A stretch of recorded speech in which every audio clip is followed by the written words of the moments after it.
맞습니다. 제가 퀴즈를 하나 낼 텐데요. 한번 맞춰보시죠. 소리도 없고 냄새도 없습니다. 사실은 실체도 없습니다. 그러나 삶을 송두리째 파괴할 수 있습니다. 건강에 치명상을 입힐 수도 있습니다. 이것이 무엇일까요? 냄새도 없고 그리고 소리도 없습니다. 사실은 실체도 없습니다. 그런데 건강에 치명상을 입힐 수 있고 목숨을 빼앗아갈 수도 있는데요. 그것이 현대인들이 가장 두려워하는 스트레스입니다. 사실 적당한 스트레스는요, 우리의 삶의 긴장감을 조성해서 건강하게 살도록 도와줍니다. 그런데 문제는 이런 스트레스가 과도하게 내면에 쌓이는 거예요. 그렇게 되면 건강에 치명상을 입히고요, 심지어 사망에 이르기까지 합니다. 심장은 평생 움직이기 때문에 암이 잘 걸리지 않는 것으로 알려졌습니다. 그런데 제가 아는 목사님 한 분이 심장암으로 돌아가셨어요. 원인은 스트레스였습니다. 스트레스가 쌓이면요, 건강뿐 아니라 삶도 어려워집니다. 사람들이 아주 신경질적이 되고요, 분노를 조절할 수 없게 됩니다. 그러니까 별것 아닌 일에도 주먹다짐을 하고요, 돌이킬 수 없는 일들을 저지르게 되는 거죠. 경남 양산의 한 아파트에서 외벽 페인트 작업을 하고 있었습니다. 안전 노프를 걸고 외벽에 페인트 칠을 하고 있는데요, 그런데 스트레스 조절 장애를 앓고 있던 주민 한 사람이 그 줄을 끊어버렸어요. 일하던 사람은 떨어져 사망하고 말았는데요, 아무런 동기가 없습니다. 그냥 화가 나서 그랬다는 거예요. 집안에 인터넷이 끊겼다고 해서 고치러 간 기사님이 그 기사를 흉기로 찔러 사망케 했는데 그 사람 역시 스트레스 조절 장애를 앓고 있는 환자였습니다. 기분이 나빠서 그랬다는 거예요. 스트레스는 더 이상 개인의 문제가 아니고요, 사회적으로도 심각한 상황에 이르렀습니다. 그렇다면 우리나라 직장인들의 스트레스 정도는 어떨까요? 모 취업 사이트가 직장인을 상대로 스트레스 현황 조사를 했습니다. 그랬더니 응답자의 95.2%가 스트레스를 받고 있다고 응답을 했어요. 그 중에서도 46.2%는 극심한 스트레스를 받고 있다는 거예요. 여러분 중에도 스트레스를 받고 있고 스스로 심각하다고 느끼는 분들도 계실 텐데요, 여러분 이 문제를 어떻게 해결해 가십니까? 전문가들은 조언을 하는데요, 이렇게 조언을 해요. 효율적으로 스트레스를 제거하는 훈련과 교육이 필요하다는 거예요. 건강을 위해서 우리가 근력 운동을 하듯이 마음 건강을 위해서 마음의 근력 운동이 필요하다는 거예요. 여러분, 이런 스트레스를 어떻게 제거할 수 있을까요? 내 안에 힘든 것들을 누군가에게 토로하는 거예요. 있는 그대로 이야기하는 거예요. 그것만으로도 스트레스를 상당 부분 줄일 수 있어요. 정서적인 카타르시스를 느낄 수 있도록 정기적으로 영화를 본다든지 음악을 듣는 거예요. 눈물을 펑펑 흘리며 기도하는 일, 이건 얼마나 정신건강에 좋은지 몰라요. 그렇지 않다면 보람을 느낄 만한 봉사 활동을 하는 것, 이건 역시 스트레스를 조절하고 그리고 마음의 근력을 키우는 일에 얼마나 좋은지 모릅니다.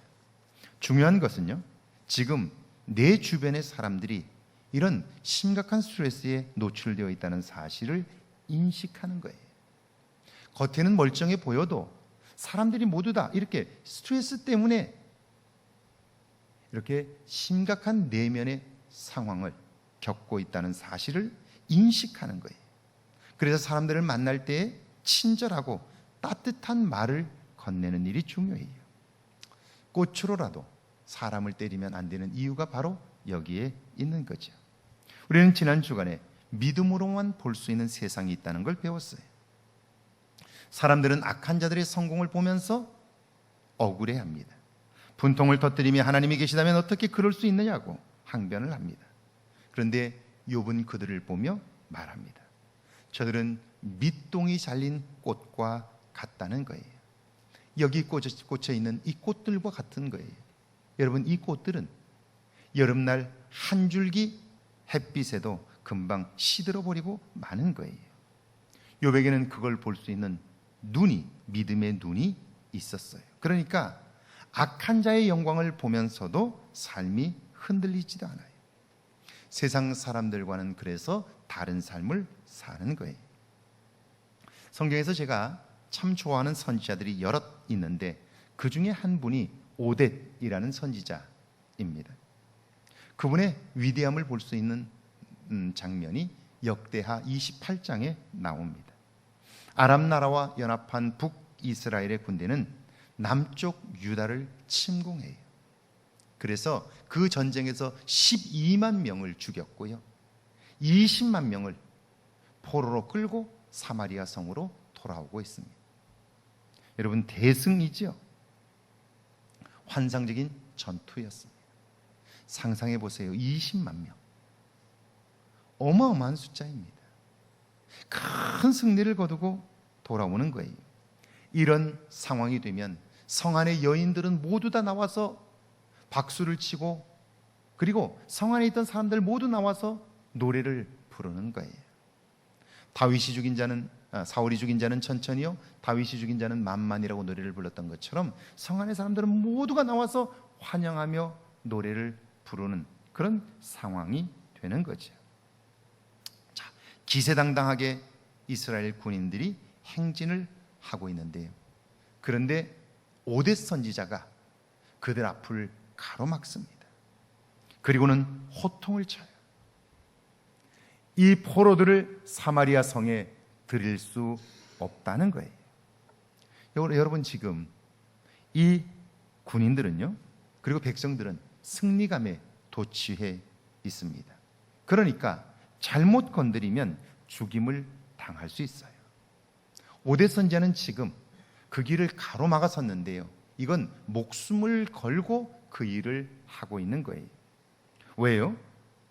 왜 자기 나라 군인들이 승리를 해서 지금 개선장군처럼 기세등등하게 들어오고 있는데 그 승리를 축하하기는커녕 찬물을 끼얹는 걸까요?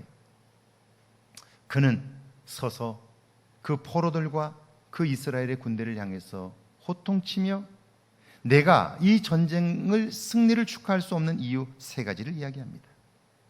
첫 번째는요, 지금 너희들이 끌고 온 이 포로들은 적이 아니라 형제들이기 때문이라는 거예요. 솔로몬 왕 이후 이스라엘 나라는 남과 북으로 나뉘었어요. 그리고 오랫동안 서로 미워하고 갈등하며 지내왔어요. 죽고 죽이는 전쟁을 얼마나 많이 했는지 몰라요. 그런데 여러분, 북쪽 이스라엘은 누구고 남쪽 유다는 누구입니까? 모두 다 아브라함의 후손들이에요. 조상이 같아요. 그러니까 형제들인 거죠. 그런데 형제를 죽이고 포로로 끌고 오면서 기뻐하다니요, 그게 말이 되느냐 하는 거예요. 두 번째는요, 끌고 온 포로들 대부분이 다 민간인이에요. 힘이 없고 약한 아이들과 여자들이에요. 이건 하나님 앞에서 큰 죄를 짓는 거예요. 약한 자들을 포로로 끌고 오면서 기뻐하는 모습, 그게 하나님 앞에서 옳으냐라고 질타하고 있는 거죠. 셋째는 포로를 제대로 대우하지 않았다는 거예요. 포로들 대부분은 옷이 찢기고 신발도 못 신고 병들고 굶주렸어요. 그럼에도 이스라엘 군대는요, 그들을 위해서 아무런 조치를 취하지 않았어요. 그래서 오뎃 선지자는 그들을 향해서 외칩니다. 동족과 싸운 것이 얼마나 못된 짓입니까? 동족을 포로로 끌고 온 것은 더욱더 못된 짓이고, 동족과 싸워 이겼다고 우쭐대는 것은 가장 못된 짓입니다. 어서 회개하고 저들을 돌려보내세요. 그래. 다행히 오뎃 선지자의 말에 동조하는 사람들이 나서면서 그 포로들을 치유하고 상처를 싸매어주고 신의 신발을 신겨주고 발에 신발을 신겨주고 옷을 입혀서 다시 그들은 고향으로 돌려보내줍니다. 여러분, 모든 사람들이 지금 눈앞에 승리밖에 보지 못하는데, 그런데 오대 선지자는 어떻게 전혀 다른 것을 볼 수 있었을까요? 한번 따라해 볼까요? 믿음 때문입니다. 믿음 때문입니다. 믿음 때문인 거예요. 모든 사람들은 다 승리를 축하하며 노래를 부르고 박수를 치고 있는데, 그런데 오대 선지자는 아니라는 거예요. 이건 하나님이 기뻐하지 않는다는 거예요. 어떻게 그럴 수 있었을까? 믿음의 눈이 있었기 때문이에요. 그렇습니다. 그는 지금 내 눈앞에서 벌어지는 일들을, 그리고 사건들을 믿음의 눈으로 봤어요. 그랬더니 전혀 다른 모습들이 보인 거예요. 여러분, 사람들은 유다가 약해진 것은 외교의 실패라고 말했어요. 당시 유다는 강대국 아수르를 의지했는데, 그들이 우리를 도와주지 않아서 그렇게 되었다는 거예요. 군사력이 약해서 그렇게 되었다고 말해요. 패했다는 거죠. 그런데 오뎃 선지자가 이 북쪽의 이스라엘의 군대를 향하여 외친 것은 달라요. 너희가 강해서 이 전쟁에서 이겼다고 생각하느냐? 그렇지 않다는 거예요. 유다가 약해서 패한 것이 아니라는 거예요. 유다는 지금 하나님을 떠남으로 징계를 받고 있다는 거예요. 하나님의 징계를 받아서 저들이 지금 패한 것이지, 그들이 약해서도 아니고 니들이 강해서도 아니라는 거예요. 그러면서 오뎃 선지자는 이스라엘 군대를 향해서 아주 힘있게 얘기해요. 그러니까 너희도 하나님을 등지면 똑같은 심판을 받게 될 것이라는 거예요. 오뎃 선지자는 지금 하나님이 하고 있는 일을 보고 있는 거예요. 다른 사람들은 하나님을 믿는다고 하지만 지금 하나님이 무엇을 하고 있는지를 보지 못해요. 지금 나에게 무엇을 말씀하신지를 듣지 못해요. 그런데 오뎃 선지자는 믿음으로 그 일을 보게 되므로 지금 하나님이 무엇을 하고 있는지 그걸 볼 수 있었죠. 이것이 믿음으로만 볼 수 있는 세상인 거예요. 오늘 구약의 본문을 한번 보실까요? 욥기 25장 1절과 2절입니다. 같이 한번 읽습니다. 1절과 2절입니다. 수아 사람 빌닷이 대답하여 이르되 하나님은 주권과 위엄을 가지셨고 높은 곳에서 화평을 베푸시느니라. 수아 사람 빌닷, 지금까지 그가 보여준 모습이 어땠나요? 저는 욥기 8장을 설교하면서 그를 한마디로 하나님의 변호사를 자처한 사람이라고 정의했어요. 그의 말과 글은요, 마치 변호사의 변론처럼 정말 글이 깔끔해요. 틀린 것이 없어요. 그런데 여러분, 변호사에게 있어서 가장 중요한 것이 무엇일까요? 변호사는요, 무엇보다도 먼저 의뢰인의 이야기를 아주 진지하게 들어야 돼요. 그래야 온전한 변론을 할 수 있는 거예요. 그런데 욥기 전체를 읽어봐도 자기는 스스로 하나님의 변호사로 자처하고 있지만, 그런데 빌닷이 욥의 문제에 관하여 하나님과 진지하게 상의해 본 적이 한 번도 없습니다. 그러니까 자신의 판단을 따라 욥을 평가한 거죠. 그러면 어떤 일이 벌어지는 줄 아세요? 자기는 옳다고 말하지만 상대방의 힘들고 어려운 형편이 보이지를 않아요. 그가 아파하고 힘들어하는 마음이 느껴지질 않는 거예요. 그래서 나의 옳은 말이 상대방을 더 아프게 하고 힘들게 한다는 사실을 알지 못하게 되는 거죠. 여러분, 옳게에게 있어서 신의는 왜 항상 가시일까요? 물론 그렇지 않은 분도 있을 수가 있어요. 그러나 대부분의 신의는요, 옳게들에게 피하고 싶은 존재예요. 왜냐하면 신의들은요, 어머니와 친한 거예요. 그래서 어머니의 얘기만을 자주 듣게 되는 거예요. 옳게의 이야기를 들을 기회가 많지를 않아요. 그러니까 그 마음이 어머니 쪽으로 기울어져 있고요. 그 눈으로 보니까 옳게가 미운 거예요. 못마땅한 거예요. 수아 사람 빌닷이 대답하여 이르되 하나님은 주권과 위엄을 가지셨고 높은 곳에서 화평을 베푸느니라. 주권은요, 하나님께서 세상을 다스리시고 통치하는 능력이에요. 위엄이란 하나님께서 능력으로 행하실 때 사람들이 경험하는 놀라움과 위대함을 일컫는 말이에요. 그러니까 빌닷은 하나님에 관해서 그분이 어떤 분인지 정확히 알고 있어요. 그리고 주권과 위엄을 가지신 하나님은 평화로 세상을 다스리셔요. 공정하고 온전하게 하신다는 거죠. 그런데 지금 욥은 어떻습니까? 집안은 풍비박산이 났고 자식들은 떼죽음을 당했어요. 욥 자신은 몸이 병들어 헌대를 앓고 있고요, 소망이 끊긴 것처럼 보입니다. 공의로운 하나님이 살아계신데 어떻게 의로운 자가 이런 일을 당할 수 있느냐는 거죠. 그러니까 그에게 있어서 이것은 하나님께 물어볼 필요가 없는 일이, 너는 네가 알지 못하는 죄를 범했고 회개하지 않으면 심판에서 벗어날 수 없다는 거예요. 그런데도 욥은 자기는 잘못한 게 없다고 그래요. 그래서 하나님과 대면하여 변론하고 싶다는 거예요.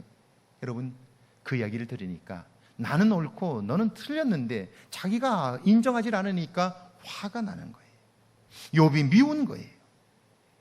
마음속에 미움이 자리 잡고 화가 나면 어떤 일이 벌어지는 줄 아세요? 우리 4절에서 6절 한번 같이 읽습니다. 4절에서 6절입니다. 함께 읽습니다. 그런즉 하나님 앞에서 사람이 어찌 의롭다 하며 여자에게서 난 자가 어찌 깨끗하다 하랴. 보라, 그의 눈에는 달이라도 빛을 발하지 못하고 별도 빛나지 못하거든. 하물며 구더기 같은 사람, 벌레 같은 인생이랴.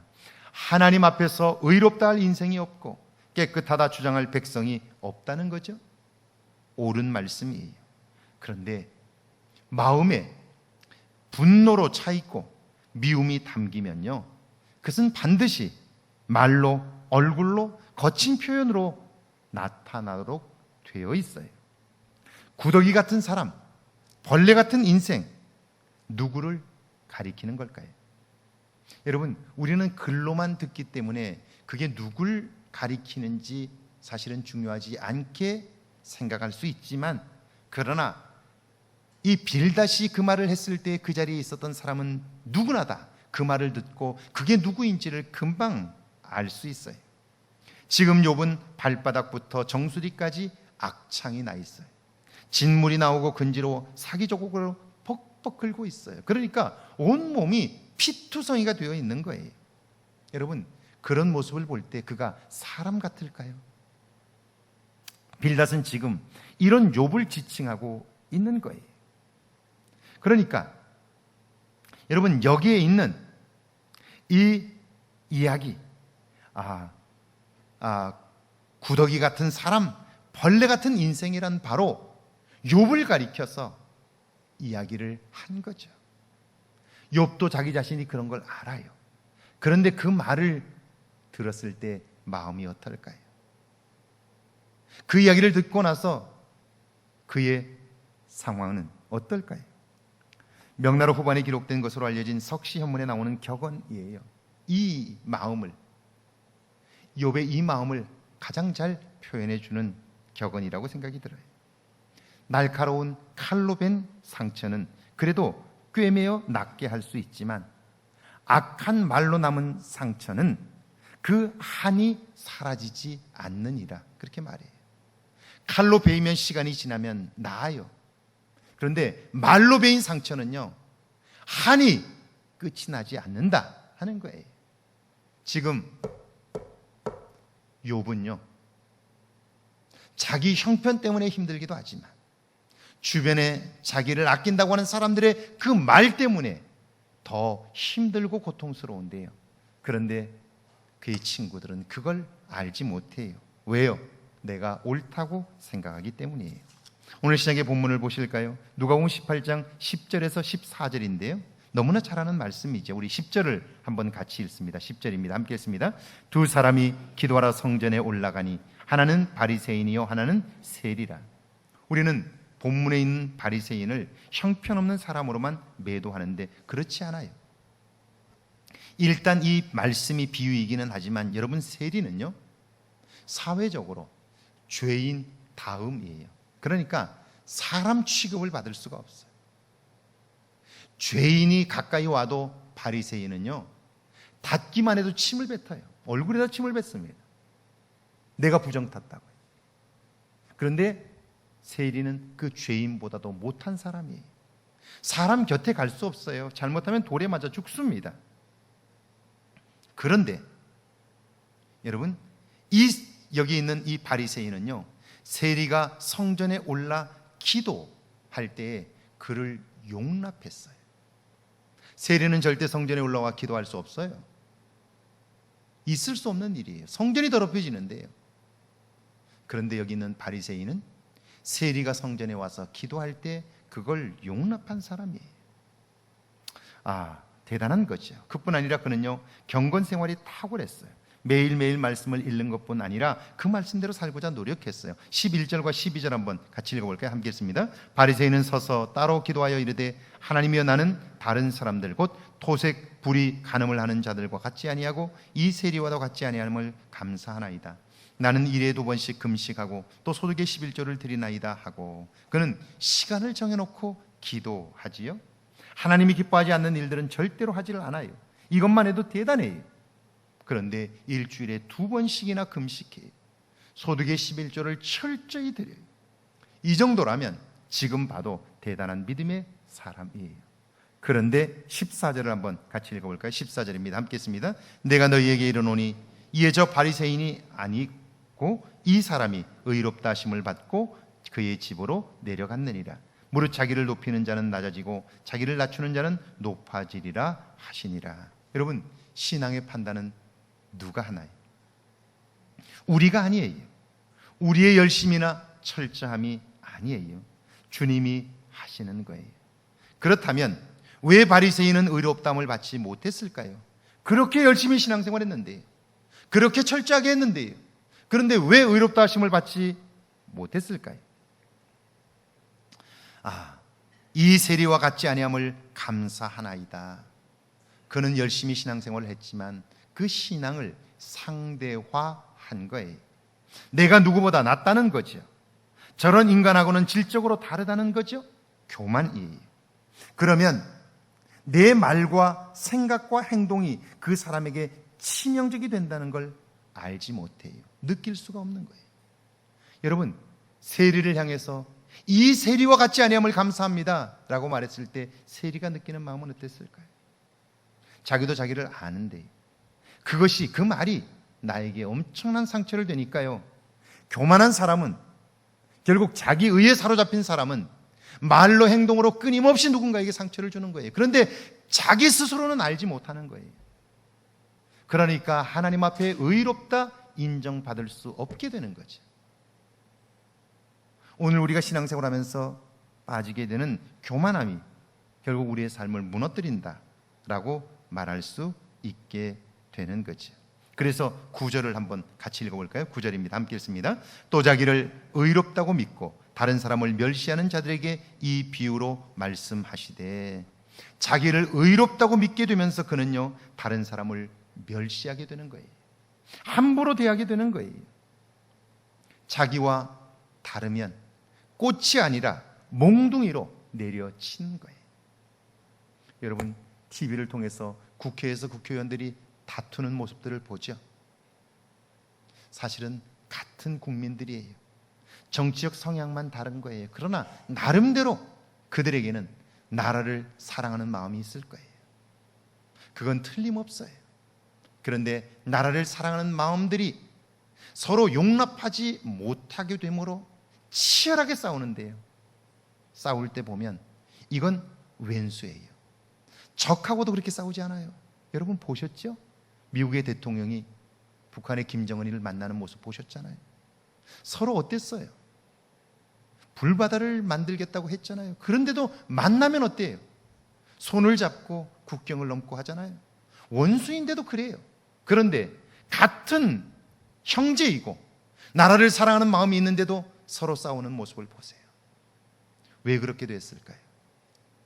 자기도 모르는 사이에 그들에 대한 미운 마음이 자리를 잡은 거예요.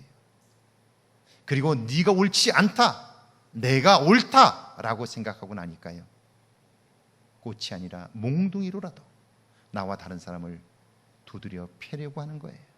짓밟으려고 하는 거죠. 사랑하는 여러분, 오늘 내 안에 미움과 분노가 자리 잡고 있지는 않습니까? 다른 사람을 함부로 대하는 교만이 들어와 있지는 않습니까? 그러므로 이렇게 한번 다짐해 보시죠. 저를 한번 따라해 볼까요? 저를 한번 따라합니다. 나는 이제부터 말과 생각과 행동에 있어서 꽃으로라도 때리지 않겠습니다. 여러분, 이 다짐들을 하는 거예요.